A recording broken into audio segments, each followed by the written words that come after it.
Құрметті ата-аналар, көктемнің шуағымен бірге балаларымыздың белсенділігі де арта түседі. Алайда, дәл осы кезеңде олардың өміріне төнетін қауіп-қатерлер де еселенетіні сөзсіз.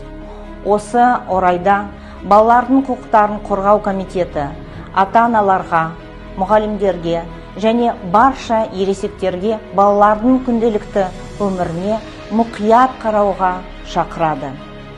Балаларымыздың өмірі біздің қолымызда.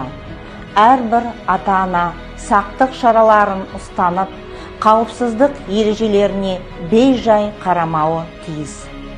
Ресми деректерге сәйкес 2024 жылы Қазақстанда балалардың терезеден құлау көрсеткіші өткен жылмен салыстырғанда 2 есеге артты.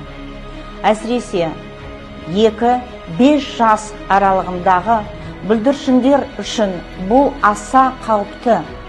Мұндай қайғылы жағдайлар көбіне ересектердің бейқамдығынан және терезеге арнайы қорғаныс құралдарының орнатылмауынан орын алады.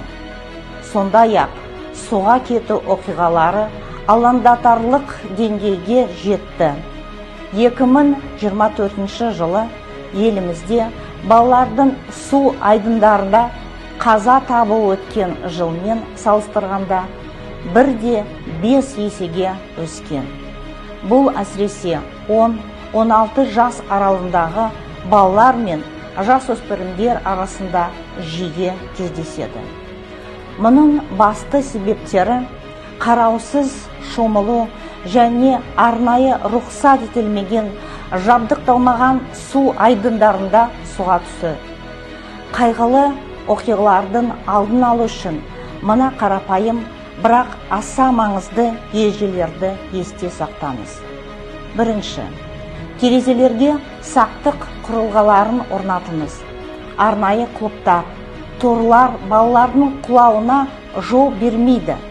Екінші, тек қауіпсіз жерлерде суға түсіңіз. Құтқару қызметі бар жерлерде таңдаңыз. Бейтаныс су айдындарынан аулақ болыңыз. Үшінші, балаларымызды қараусыз қалдырмаңыз. Әсіресе су маңында әрдайым бақылауда ұстаңыз. Төртінші, судағы қауіп-қатерлерді түсіндіріңіз. Биіктен суға секіру, тереңдікте ойнау және қатты ағыстарға жақындау өте қауіпті екенін үйретіңіз. Бесінші, балаларды алғашқы көмек көрсетуге баулыңыз. Суға кеткен адамға қалай көмек көрсету керектігін білудің өзі біреудің өмірін сақтау қалуы мүмкін. Құрметті ата-аналар, балаларымыздың амандығы біздің ең үлкен жауапкершілігіміз. Біз олардың қауіпсіздігін қамтамасыз етуге міндеттіміз. Қайғылы жағдайлардың алдын алу өз қолымызда.